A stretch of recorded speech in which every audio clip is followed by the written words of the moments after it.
এই মুহূর্তে বরিশাল নগরীর জেলেবাড়ির পুল এলাকায় আছেন রিপোর্টার শাকিল মাহমুদ। নগরীর মশার উপদ্রবের আরো খবর জানতে সরাসরি যাচ্ছি তার কাছে।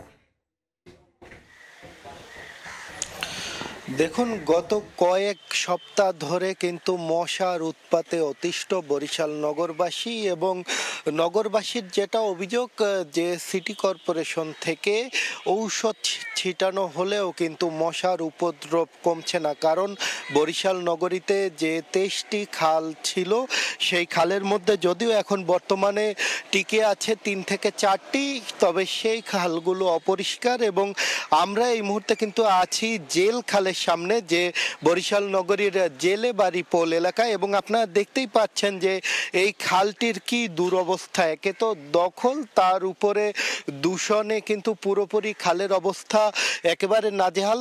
এবং এই খালটাতেই কিন্তু আপনারা দেখছেন যে মশা লার্ভা দেখা যাচ্ছে। এবং এই যেহেতু খালটির একেবারে বদ্ধ হয়ে গিয়েছে, পানি চলাচলের তেমন একটি জায়গা না থাকায় বা এই খালটি উদ্ধার বা সংস্কার না করার কারণে কিন্তু এটা মশা উৎপাদন একটি ক্ষেত্র হয়ে দাঁড়িয়েছে।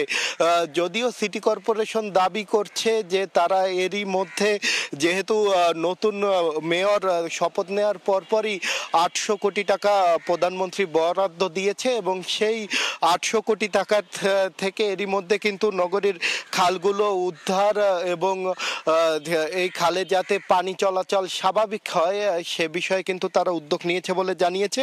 তবে সিটি কর্পোরেশন যেটা অভিযোগ করেছে সেটা হলো যে বরিশাল নগরীতে যে সকল সরকারি দপ্তর আছে বা বাসাবাড়িতে আছে, তাদের যে বাগান আছে বা সেখানে যে গাছগুলো তারা আসলে ফুলের টবে যে গাছগুলো আছে সেগুলো আসলে পরিষ্কার না করার কারণে কিন্তু মশার উপদ্রব বাড়ছে বলে কিন্তু সিটি কর্পোরেশন অভিযোগ করেছে।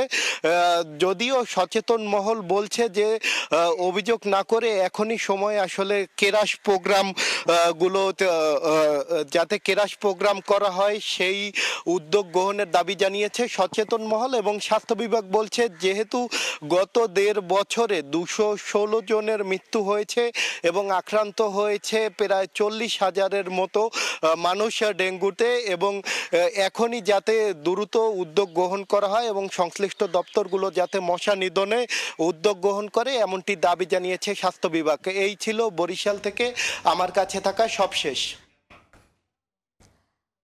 মশার উপদ্রবের খবর জানতে সরাসরি ছিলাম বরিশাল নগরীর জেলেবাড়ির পুল এলাকায়।